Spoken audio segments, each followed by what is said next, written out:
Embassy in Cairo right now. All right, the fiscal cliff in this country just 33 days away. Your tax rates, retirement programs, the way your state is run, all on the table. Yesterday, the White House announced that Treasury Secretary Timothy Geithner and top congressional negotiator Rob Neighbors will go to Capitol Hill for meetings. But just how close are both sides to compromising and reaching a deal? And will the U.S. have to face the cliff head on? Congressman Phil Gingrey is a Republican from Georgia. He was just named the vice chairman of the Energy and Commerce Committee, and he's the chairman of the Republican Doctors Caucus. Good morning, sir. Good morning, Christine. You know, Congressman, your colleague, Congressman Tom Cole, the latest Republican to signal a willingness to cut a deal that cuts taxes for almost all Americans, but not the richest. Here's what he said to Wolf last night. If we agree that taxes shouldn't go up on 98% of the people, shouldn't we take that now and get that set aside, make sure that they know their taxes aren't going up? I think they'll actually listen to us and we'll win the argument on the other areas. But, you know, putting people at risk when we agree their taxes shouldn't go up is something, in my opinion, we shouldn't do. And that was after Speaker Boehner dismissed that idea. Sir, do you think that your colleague, Congressman Cole, is wrong? Well, Tom is my colleague, my friend, my classmate, a great member. And, you know, I just think that I have less confidence that in 2013 that we would be able to get those marginal rates back down on the top 2%, those that pay 37% of all taxes. And I just don't have that confidence. But Tom is a very cerebral member, and I don't question his judgment. But I'm certainly not going to break a pledge that I've made in regard to not raising taxes. You won't break that pledge that you made. I mean, there are others of your colleagues who are saying, look, we don't want to appear inflexible. We know we want a deal. We want the best deal we can get right now. You're going to stick with your pledge. You will not accept a deal that raises if Speaker Boehner comes to you with a deal that raises revenue, either by cutting deductions and loopholes or by raising rates, you won't do it. No, wait a minute. There are three R's here, kind of like reading, writing, and arithmetic. We're talking about raising revenue. Yep. We're talking about reforming the tax code.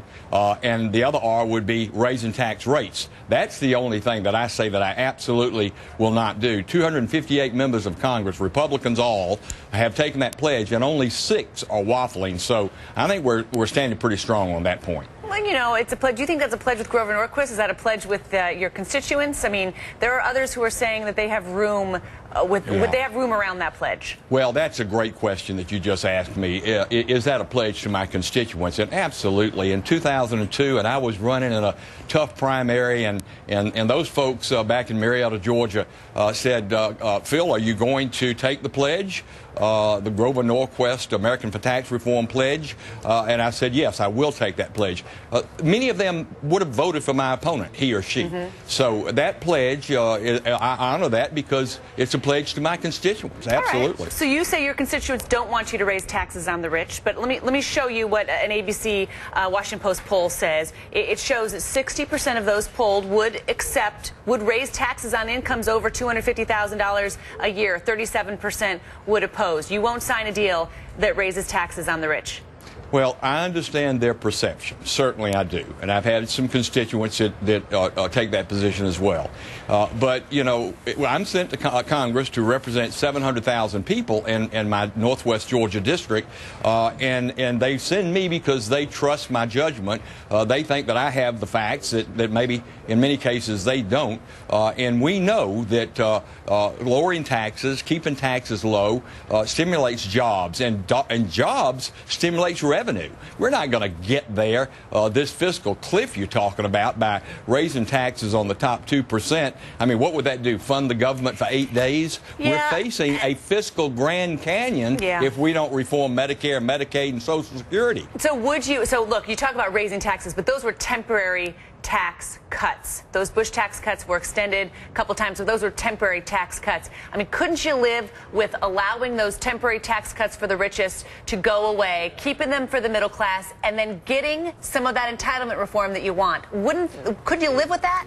You know, Christine, you make that point, and from a political perspective, the optics of that, you know, might look good.